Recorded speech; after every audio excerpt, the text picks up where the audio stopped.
Hi, welcome back to our YouTube channel. Today we're going to talk about Trouble in Paradise Part 2.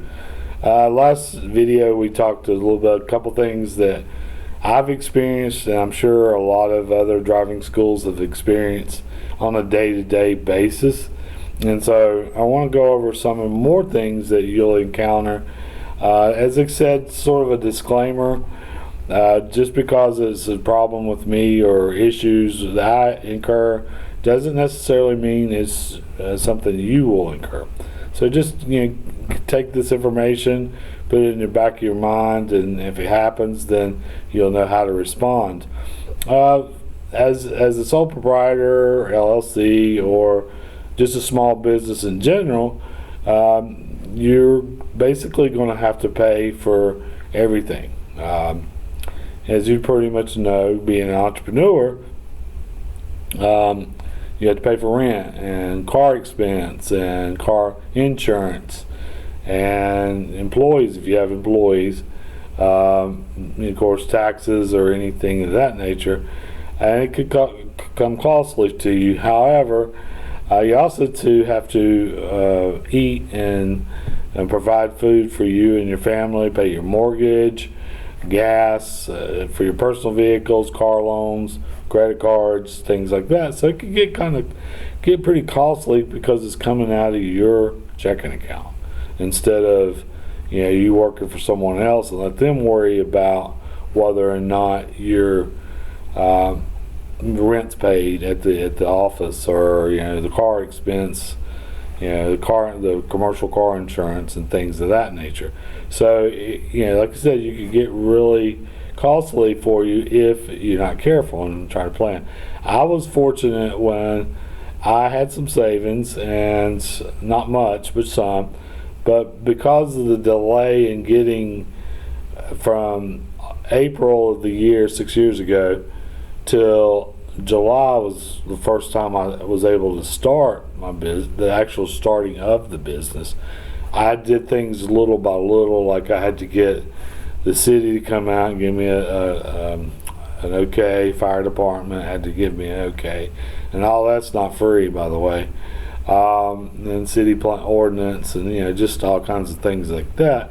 So I did it gradually, and so yes, I still spent money. Yes, I was still in the negative, but I did it gradually to where it wasn't a culture shock to me right up front, and so I think that helped out a lot.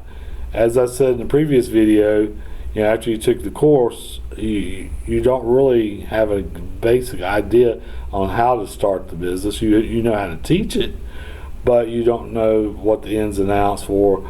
My local state, I had a lot of hoops to jump through. I had to get a physical. I had to get criminal checks. I had to get, shot records and things of that nature, all before I could even get my license. And then once you submit that, then it's another 2 or 3 weeks before you get your license. So it's a process. So I was able to go along and continue on and pay the bills and stuff gradually. Also, until you actually physically get these license here locally, you cannot advertise. I couldn't have my website up and ready. I did work on it, but I couldn't have it live. And so those things were really, I couldn't advertise. I couldn't tell people where I was at or anything until I got my license. So that was a pitfall for me. I wanted to make some money to offset some of my expense that I incurred, but because it was, like I said, I finished in April. It wasn't until July 24th until I made my first dollar. Okay, I started out with the Keyman office here locally. I think the rent might have been $375, $400. It included water, sewage, power, and Wi-Fi, and so that was a good deal. But what was even a better deal for me with that is they had a conference room they rarely used, and I used that as my classroom. And because I didn't have to, all I had to do is sign up. It was part of the rental agreement. All I do is sign up, for the 30 hours, and I had class in there. And to be honest with you, I did that every class for 5 years, and that was a pitfall because I had to break things down and take them, carry them into my office, and I had to the next day do the same thing. And if you had a 5-day class, that's 10 times you have to break it down. If you have 9 sessions, and over the summer, like I did, well, that's 90 times up and down trying to make sure all this stuff, because you couldn't leave anything in the conference room. If you did, because the conference room does not lock, people could come in and steal your stuff. And fortunately, I'm in a good location to where I felt real confident with no one, wanting my stuff. So, but I still had to do it. So it was that was a pitfall. The expenses is a pitfall.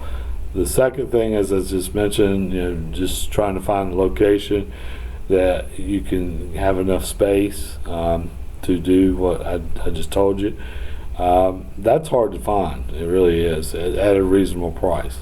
Now that the housing market and the real estate market here in 2022, it's a lot higher than it was 3 years ago, 4 years ago. So that may be a pitfall for you.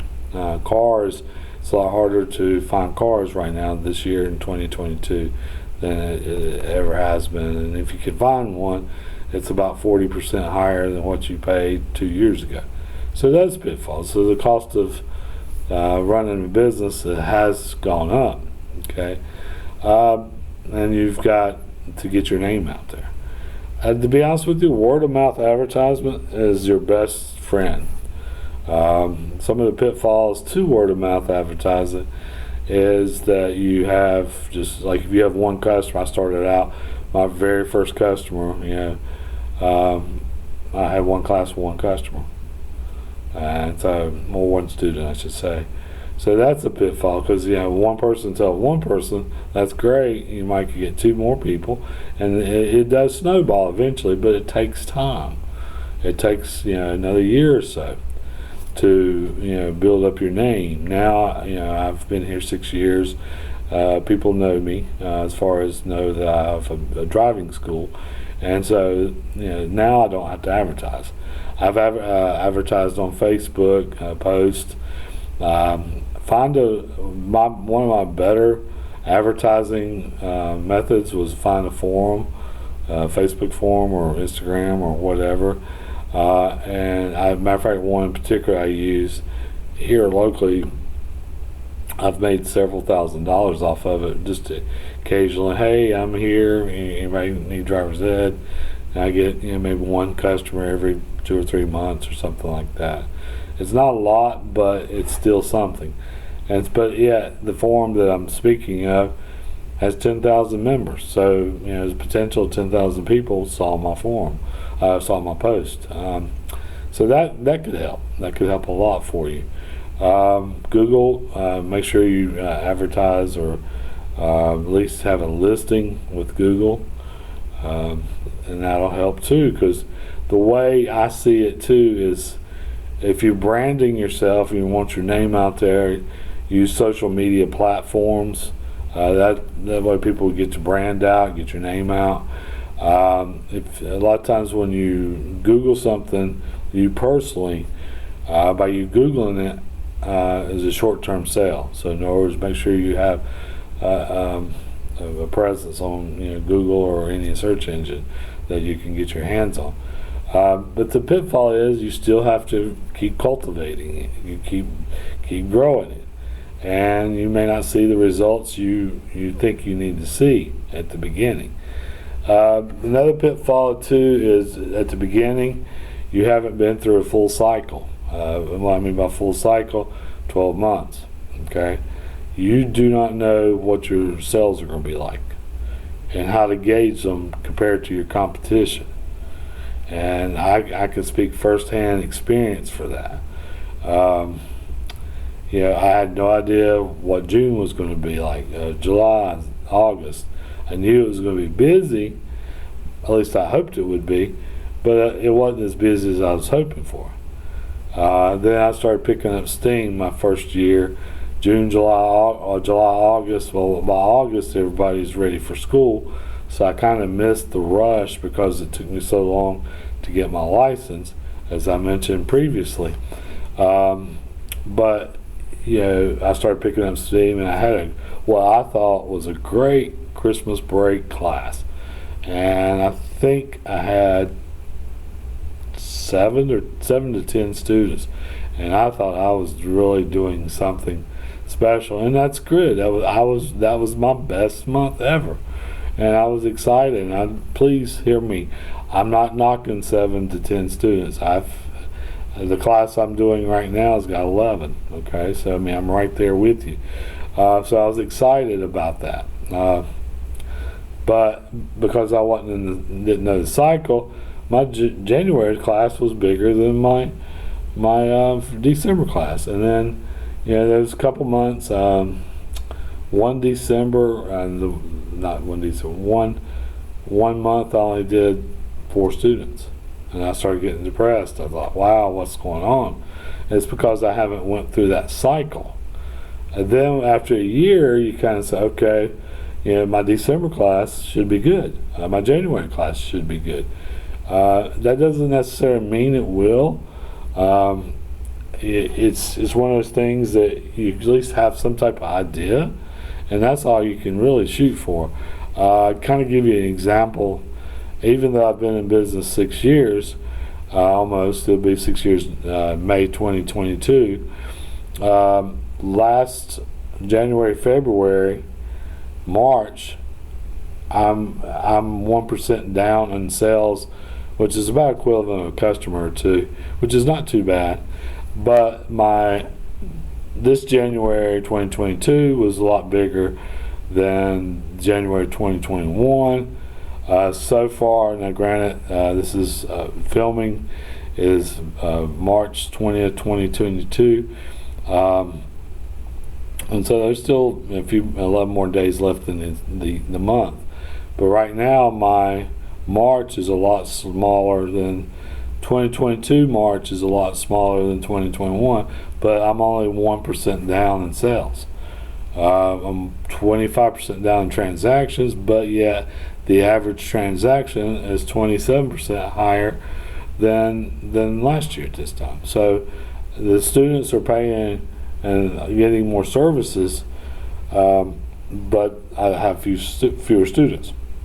So even with me, with being in the business for 6 years almost, it's still tough to decide and figure out.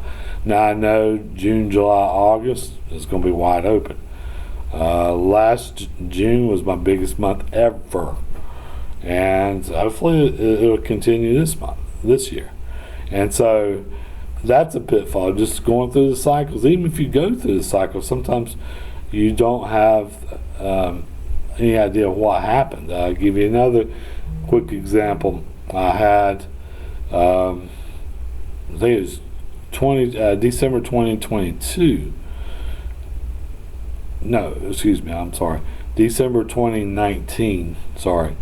I don't know what happened. I still this day cannot figure out why sales plummeted as the way they did. It wasn't enough to pay rent here at the office or the classroom. It wasn't nowhere close to paying my home expense. But like I said, usually Christmas break class is one of my bigger classes. Why it didn't happen that way, I don't know. Here locally, November usually is not as powerful because of Thanksgiving, the holidays, and we have parades here. As long as nothing happens and people go out of town, and just sports, and so November is usually hard for us. May is hard, and you say, well, May's close to June. Well, the reason May is hard, from my take on it, is you have schools going on class trips, vacations, Memorial Day we celebrate here. You have end of school parties, graduation, Mother's Day weekend, where they may go out of town on Mother's Day weekend. College graduation, even though I don't do a lot with college students, maybe the teenager, what would have been my student, his brother's graduating college, and they're going to be out of town for college graduation. So a lot of times May is hard. So it's tough. I kind of have an idea now, but who knows? So that's a huge pitfall, knowing how to budget your money. So when there's months that are doing really well, put it up, invest it. I invested, set up some trade account and invested, and so I put the money up before I couldn't really get to it. And when time comes during the hard months I just mentioned, November, things like that, some months that usually my October is pretty good, but October of 2021 wasn't as strong as 2020 October, and so it didn't phase us. We had the money to put up because we put it up, and also during the stock market I invested it, and I made some dividend stocks and made some profit off of that. And so I made a little extra, not a lot, but just a little. So it worked. But put the money up. Don't go expending more than you need. Don't go buy a car. Don't go buy, unless it's for the business. Don't upgrade your mortgage or anything like that until you're about 5 or 6 years down the road, to where okay, I can make this amount of money every year. And I have, and so this way you can budget your money. Well, another pitfall, and the last pitfall, is sometimes you get your name out there and it's great. You're really doing well, and that's wonderful. But the problem will lie is you got people who will call you and you're already booked and you're slammed. There's absolutely nothing you can do to do any different, and people call you and they're angry at you because you're booked. Well, I mean, there's not a whole lot they can say or do.